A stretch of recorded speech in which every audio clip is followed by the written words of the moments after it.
청명한 그림 마음에 받아 찬란한 천국 바라보고 할렐루야를 힘차게 불러 날마다 빛에 걸어가리.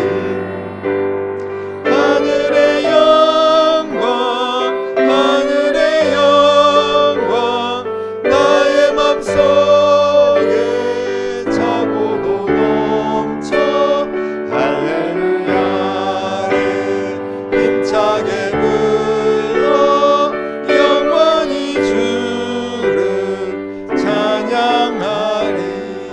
하나님의 나팔 소리 진행합니다. 하나님의 나팔 소리 천지 진동할 때에 예수 영광 중에 구름 타시고 천사들을 세계 만국 모든 곳에 보내어 구원받은 성도들을 모으리. 나팔 불 때 나의 이름 나팔 불 때 나의 이름 나팔 불 때 나의 이름 부를 때에 같이 참여하겠네. 무덤 속에 잠자는 자 그때 다시 일어나 영화로운 부활 승리 얻으리. 주가 택한 모든 성도 구름 타고 올라가 공중에서 주의 얼굴 배우리. 나팔 불 때 나의 이름 나팔 불 때 나의 이름 나팔 불 때 나의 이름 부를 때에 잔치 참여하겠네. 주님 다시 오실 날을 우리 알 수 없으니 항상 기도하고 깨어 있어서 기쁨으로 보좌 앞에 우리 나가서도록 그때까지 참고 기다리겠네. 나팔 불 때 나의 이름 나팔 불 때 나의 이름 나팔 불 때 나의 이름 부를 때에 잔치 참여하게. 주님 다시 오시는 주님 다시 오실 날을 우리 알 수 없으니 항상 기도하고 깨어 있어서 기쁨으로 보좌 앞에 우리 나가서도록 그때까지 참고 기다리겠네. 나팔 불 때 나의 이름 나팔 불 때 나의 이름 나팔 불 때 나의 이름 부를 때에 잔치 참여하겠네. 아멘. 오늘 밤 우리에게 주시는 하나님의 말씀은 열왕기 4장 1절로 7절까지 말씀.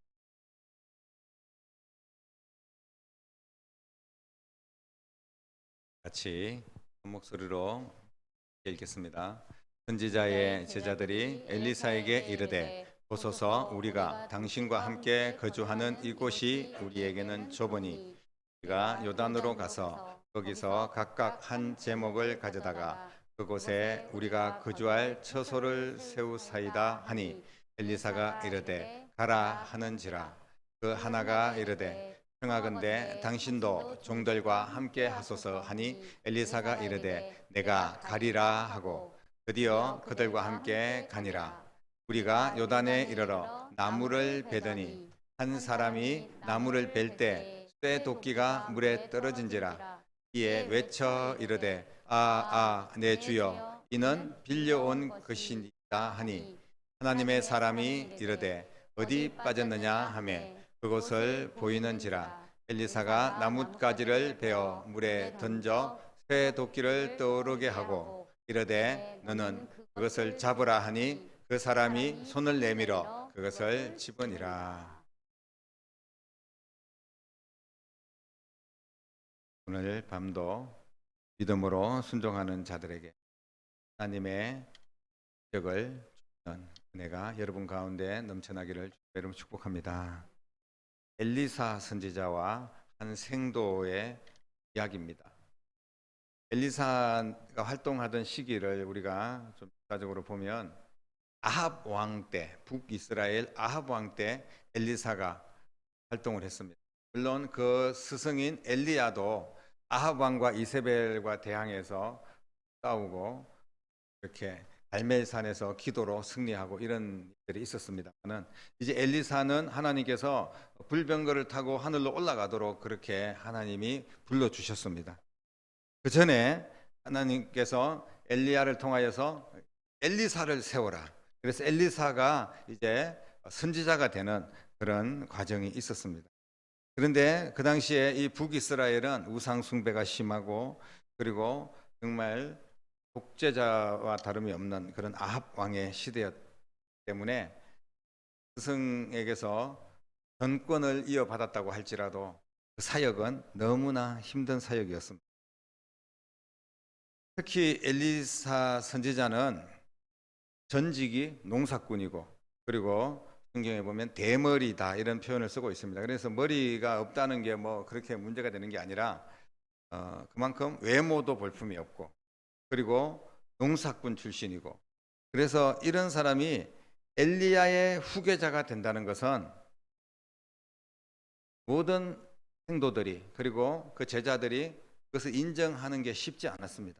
아니, 저 사람이면 나도 할 수 있겠네, 이런 생각을 할 수가 있었죠. 지금 우리가 읽지 않았지만 2장, 3장 계속해서 이제 6장까지 이어지는 내용들을 보면 생도들이 오늘 당신의 선생님을 당신의 머리 위로 데려가실 줄 아시나이까?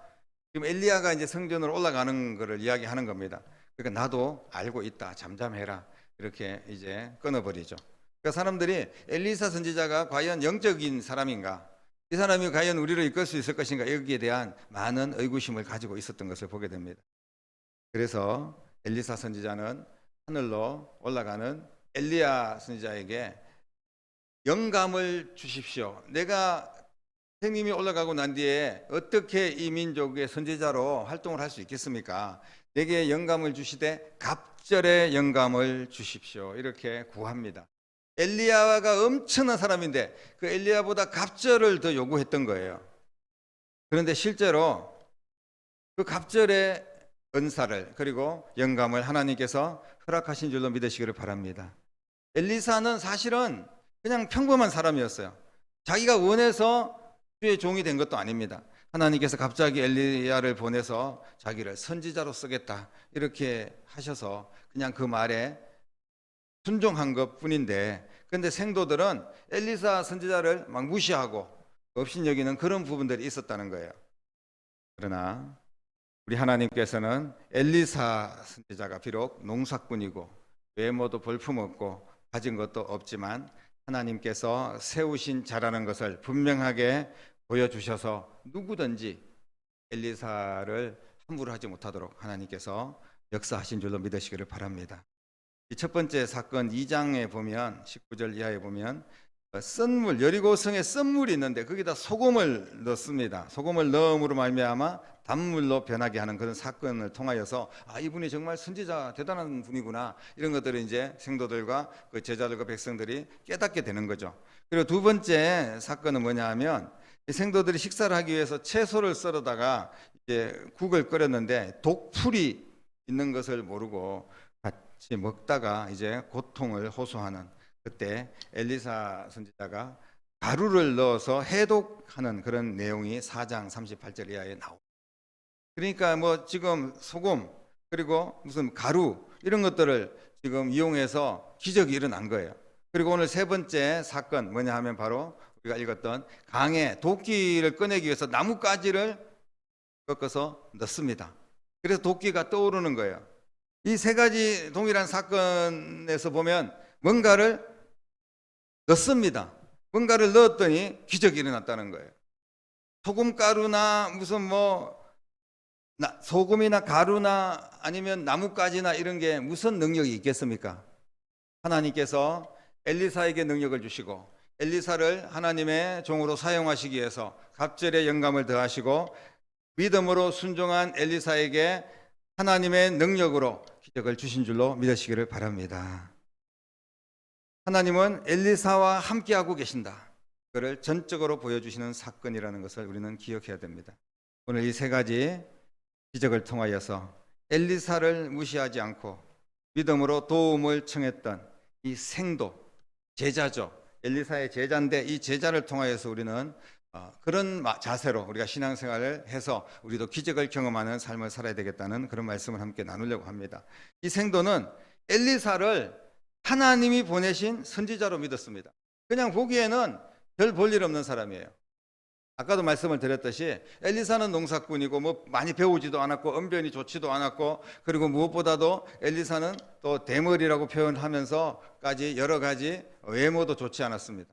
우리가 이 엘리사를 생각해 보면 신약에 사도 바울을 생각할 수가 있습니다. 물론 사도 바울은 많이 배우기도 했고 로마의 시민권도 가지고 있었지만, 또 사도 바울도 공교롭게 대머리에다가 또 눈도 침침해서 잘 보이지도 않고, 그리고 여러 가지 약점이 많았던 그런 사람인데, 하나님께서 약할 때 강함이 되시고 하나님의 위대한 손길로 만져주시며 그 놀라운 일들을 이루시는 것을 보게 됩니다. 우리가 주의 일을 감당할 때 보면 어떤 완전하고 건강하고 부자고 이런 사람들도 물론 사용하시지만, 대체로 보면 하나님께서 정말 벼랑 끝에서 건져내시고 정말 죽음에서 다시 일으켜 주시고, 그리고 정말 좌절과 실패 속에서 하나님 앞에 나와서 주님을 만나고 이런 분들을 통하여서 놀라운 하나님의 역사를 이루어 가시는 것을 우리는 종종 볼 수가 있습니다.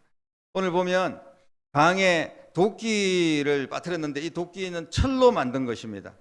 지금 이 생도가 보면 도끼를 왜 가져왔냐 하면 나무를 잘라서 집을 지으려고 하는 거예요. 자기 집이 따로 있습니다. 그런데 이 집을 가까운, 다시 말하면 엘리사 선지자와 가까운 곳에서 엘리사 선지자를 보좌하고 엘리사 선지자에게 하나님 말씀을 배우고, 그러기 위해서 집을 짓고자 이 도끼를 가져왔는데, 이 도끼로 나무를 잘 자르다가 이 도끼가 그만 깊은 물에 빠져버립니다. 근데 이 도끼를 자기가 산 것도 아니고, 도끼가 오늘날은 뭐 도끼 한 자루 없으면 어떨까 생각하지만 절대적이고 굉장히 비싸고, 그리고 또 누구에게 빌려온 거기 때문에 이거를 당장 갖다 줘야 되는데 일 끝나면 이제 막막한 겁니다. 물론 뭐 돈이 있고 물건이 있으면 비슷한 거 사가지고 물에 빠뜨렸으니까 또 새 거로 사왔습니다 이렇게 하면 되지만, 그런 형편이 전혀 될 수가 없었습니다. 이런 상황에서 이 생도는 엘리사 선지자에게 찾아갑니다. 그리고 엘리사 선지자에게 은혜를 구하고, 엘리사 선지자는 나뭇가지 꺾어서 던졌습니다. 그래서 나뭇가지를 던질 때 하나님의 놀라운 기적이 일어났던 것을 오늘 말씀을 통하여서 우리에게 가르쳐주고 있습니다. 오늘 하나님의 은혜가 하나님의 거룩한 백성들에게 기적으로 연결될 때, 그것은 하나님의 말씀 앞에 정말 상황도 맞지 않고 말도 안 되고, 이거는 내가 도록 참아야 되고, 이거는 사람들이 봤을 때 정신 나간 행동이라고 이야기하고, 그럴 때조차도 하나님의 말씀이라면 순종해 나가는 거예요. 소금을 뿌리든 가루를 뿌리든 나뭇가지를 던지든 그것은 아무런 의미가 없습니다. 그거 자체로는. 어떤 사람이 다른 사람이 나뭇가지 던진다고 그게 올라왔겠습니까? 다른 사람이 소금 뿌리면 그게 해독이 됐겠습니까? 물론 그 안에 성분이 어떤 성분이 있어서 해독, 과학적으로 찾아보면 해독될 수도 있었을지 모르겠습니다만은, 그러나 우리는 성경을 모든 것을 과학적으로 해석할 수 없다는 것을 분명히 알고 있습니다.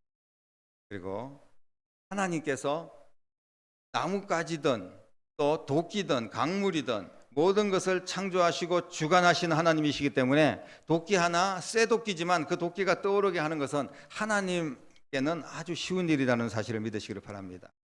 우리가 어떤 일을 할 때 이거는 가능한 일이야, 하나님 앞에 기도하면 응답될 것 같아, 이렇게 생각하는 것은 믿음이 생겨요. 근데 그런 건요, 하나님 앞에 기도 안 해도 되는 일들이 많습니다. 정말 우리가 간절히 구하면서 하나님 앞에 기도하는 것들이 뭡니까? 내 힘으로 안 될 때 하나님 앞에 더 기도하는 거 아니겠습니까? 그럴 때 믿음이 필요한 거예요. 그냥 내가 서로 극복할 수 있고 내 돈으로 해결할 수 있고, 그 문제가 아무것도 아닌 그런 문제라면, 그러면 절실함도 없을 수 있습니다. 그런데 정말 불가능한 일, 이거는 이제 끝났다, 이 도끼는 없어졌다, 이렇게 생각될 때 그때 선지자를 찾고 선지자는 하나님 앞에 기도하면서 함께 하나님께 순종하고 이런 기적을 하나님이 베풀어 주신 기적을 만나게 되는 줄로 믿습니다. 생도는 엘리사와 늘 같이 하고자 했던 그런 마음이 있었어요. 이 생도에게 기적은 하나의 단편적인 겁니다. 지금 도끼 한 자로 올라왔던 거 이것뿐 아니라 앞으로 엘리사와 수많은 시간 동안에 얼마나 많은 능력과 기적을 함께 경험하겠습니까? 이 생도는 길갈에 자신들의 거처를 두고 있었습니다. 앞에 성경들을 보면 4장에 확인할 수가 있는데 그 거처에서 선지자와 함께 생활하는 것이 아니었기 때문에 이 엘리사와 함께 하기를 원해서 하나님 말씀을 온전히 배우고 온전한 제자가 되기 위해서 더 가까이 하나님의 사람과 함께 했던 것을 보게 됩니다. 6절 오늘 본문의 말씀에 보면 엘리사를 선지자라고 부르지 않습니다. 뭐라고 부릅니까? 하나님의 사람이 이르되 어디 빠졌느냐 이렇게 물어봅니다. 그러니까 이 성경을 기록하면서 하나님의 사람이라고 그렇게 표현을 하고 있습니다. 이 생도는 다른 생도들하고 달리 적극적으로 주의 종을 끌고 함께 하나님의 은혜와 능력을 경험하기를 원했던 귀한 믿음의 사람인 줄로 믿습니다. 이것이 바로 그가 기적 인생을 만난 하나의 큰 이유가 된다는 것을 기억하시기를 바랍니다. 오늘 우리는 어떻습니까? 우리의 삶에 어떤 이런 도끼가 물에 빠졌다. 그 뭐 그렇게 크게 와닿지 않는 일 수도 있습니다. 아까도 말씀드렸지만 도끼 한 자루 빠졌 그게 내 인생에 환난과 핍박이고 곤란한 일이고 이런 게 아닐 수 있다 생각할 수 있습니다. 도끼뿐 아니라 우리의 인생에 어떤 어려움을 만났을 때 관계에서든 물질로든 질병이든 여러 가지 상황 속에 정말 감당할 수 없는 일을 만났을 때 우리는 어떻게 하고 있습니까? 이 생도는 자신에게는 정말 그 순간 가장 절실했던 도끼가 물에 빠진 것이 너무나 안타깝고 그 도끼가 없으면 진짜 큰일 날 그런 상황이었던 것을 보게 됩니다. 또 한편으로는 이 생도가 이 도끼를 자신의 뭐 다른 돈을 하든지 아니면 뭐 어디 다른 사람한테 빌리든지 우선 그래서 도끼를 더 좋은 것으로 살 수 있었을지도 모르겠습니다. 쉽게 말하면 우리는 이 도끼가 물에 빠진 것에 대해서 이게 얼마나 대단한 일인지를 짐작만 할 수 있을 뿐이지 정말 우리가 지금 체감으로 그렇게 느끼지는 못합니다. 정말 이게 무슨 막 목숨이 왔다 갔다 하는 그런 일인지 아니면 뭐 도끼는 없어도 그냥 충분히 다른 도끼로 대체할 수 있었던 일인지 그건 잘 몰라요. 오늘 그러나 우리에게 주시는 교훈은 어떤 일이 큰 일이든 작은 일이든 하나님 앞에 맡기고 또 주의 종과 함께 기도하면서 그 문제를 해결받으라는 말씀인 줄로 믿으시기를 바랍니다. 너무나 우리 일상에서 중요한 사건입니다.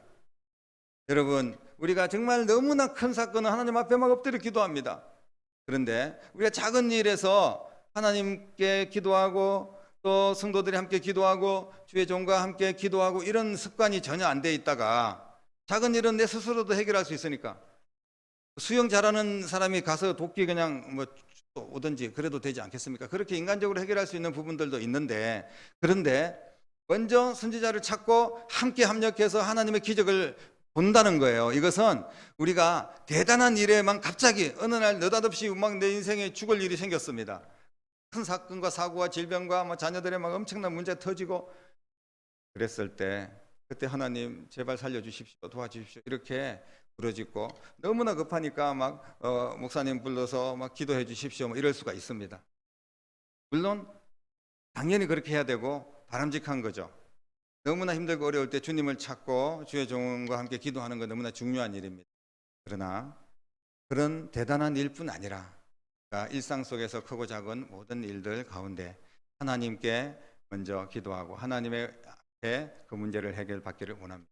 그리고 무엇보다도 오늘 말씀을 통해서 엘리사 선지자와 함께했던 이 생도가 하나님의 기적을 경험했던 것처럼 여러분들도 제가 이 자리에 서 있지만 너무나 부족하고 보잘것없는 그런 존재입니다. 하지만 하나님께서 기름 부어 세우신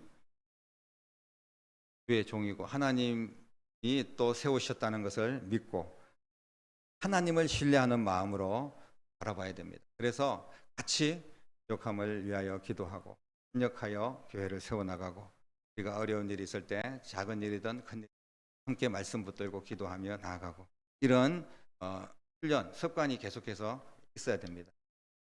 우리가 어느 날 갑자기 나 다 죽게 생겼습니다가 아니라 어느 날 갑자기 나 망했습니다가 아니라 그 과정 속에 세밀함 속에서 서로 중보할 기도의 용사가 있는지 그리고 우리 가족들을 위해서 또 교회 안에서는 또 함께 나와 기도하고 말씀을 나눌 수 있는 분이 있는지를 되돌아볼 수 있기를 바랍니다.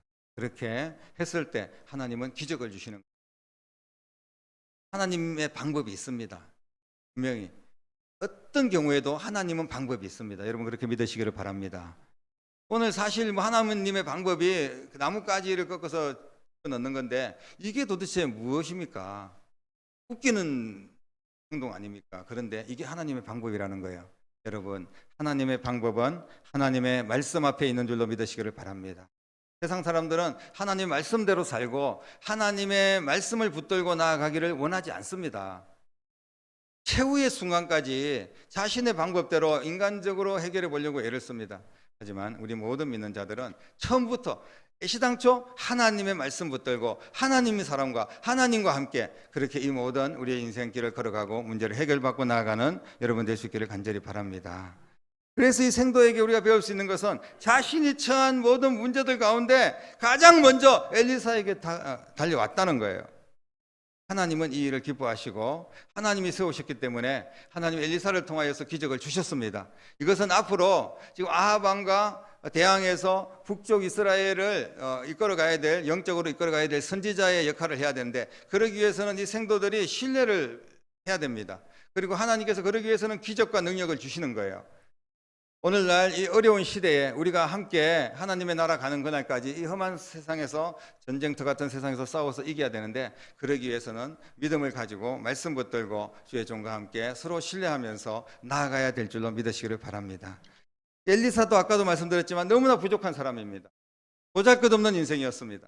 그러나 하나님이 함께 하시면 부족한 거든 많이 배운 거든 뭐 잘생기고 못생긴 거든 돈 많고 적은 거든 아무런 의미가 없습니다. 하나님이 하시면 되는 거고 하나님이 막으시면 안 되는 일입니다. 여러분 꼭 그렇게 믿으시기를 바랍니다. 어쩌면 도끼가 물에 빠진 것도 하나님의 계획 속에 있었던 일이라고 우리는 그렇게 믿어야 됩니다. 우연한 일이 아니라 하나님께서 엘리사를 통하여서 기적을 보여주시고 그 모든 생도들이 엘리사를 믿고 따르고 하나님을 더 신뢰하면서 나아갈 수 있도록 하나님께서 그런 사건을 만드시는 거예요. 우리 가운데 지금 어떤 어려움이 있으면 그 어려움조차도 하나님께서 하고 계시는 일이구나. 여러분 그렇게 믿으시기를 바랍니다. 그러면서 하나님 앞에 말씀 붙들고 비상식적인 그런 상황들을 하나님께서 우리에게 주시더라도 말씀에 순종하고 하나님의 은혜로 그 모든 일들을 이겨내야 될 줄로 믿으시기를 바랍니다. 우리에게 문제가 발생했을 때 그 문제를 해결받거나 아니면 그 문제 앞에 더 실패하거나 이런 거 따지기 전에 먼저 하나님 말씀 붙들고 앞에 나오는 여러분 되시길 바랍니다. 우리가 서로 중보하며 기도하고 또 하나님 말씀으로 서로 격려하며 또 예수 그리스도의 이름으로 선포할 때 께서는 모든 병도 치료하시고 또 문제도 해결하시고 하나님의 놀라운 역사를 하실 줄로 믿습니다. 많이 부족한 사람들입니다. 특히 여러분들보다 제가 많이 부족하면 부족했지 더 나은 것이 무엇이 있겠습니까? 목회자를 하나님이 세우신 사람으로 믿고 신뢰하고 같이 협력하고 순종하는 여러분 될 수 있기를 주님의 이름으로 축복합니다. 많은 생도들 가운데 하나님의 은혜를 경험한 생도, 엘리사 선지자의 경력이나 외모나 실력이나 이런 것들을 보지 않고 그냥 하나님만을 바라보고 이 선지자와 함께 했던 것을 보게 됩니다. 지금도 하나님께서는 이렇게 세워나갈 귀한 하나님의 일꾼들을 찾고 계시는 줄 많은 성도가 있고 많은 사람들이 있어도 정말 하나님과 함께하고 또 이 생도처럼 선지자와 함께하면서 자신의 인생의 문제를 해결하고 그 안에서 기적을 보는 그런 성도들은 그렇게 많지 않다는 거예요. 오늘 저와 여러분들이 한 마음이 되어서 더욱더 신뢰하고 더욱더 말씀 붙들고 더욱더 주님 앞에 가까이 가면서 우리가 같이 기도하고 같이 기적을 경험하고 하나님의 능력 가운데 승리할 수 있는 저와 여러분 될 수 있기를 주님의 이름으로 간절히 축복합니다. 기도하겠습니다. 살아계신 아버지 하나님, 은혜와 사랑을 감사를 드립니다. 오늘도 귀한 말씀, 진리의 말씀, 은혜의 말씀 주심을 감사합니다. 도끼가 물에 빠졌지만 그러나 선지자를 찾고 선지자는 기도하면서 나뭇가지를 꺾어 던질 때 하나님이 기적을 베풀어 주신 줄로 믿사오니 우리의 인생에 크고 작은 어려운 일들이 발생했을 때 또 하나님 앞에 더 가까이 나와 기도하고 주의 종과 합력하여 기도하고 말씀에 순종하여 행동으로 옮기고 그렇게 해서 하나님의 놀라운 기적을 다 경험할 수 있는 주의 백성들이 되게 하여 주시옵소서. 살아계신 예수님 이름으로 간절히 기도드립니다.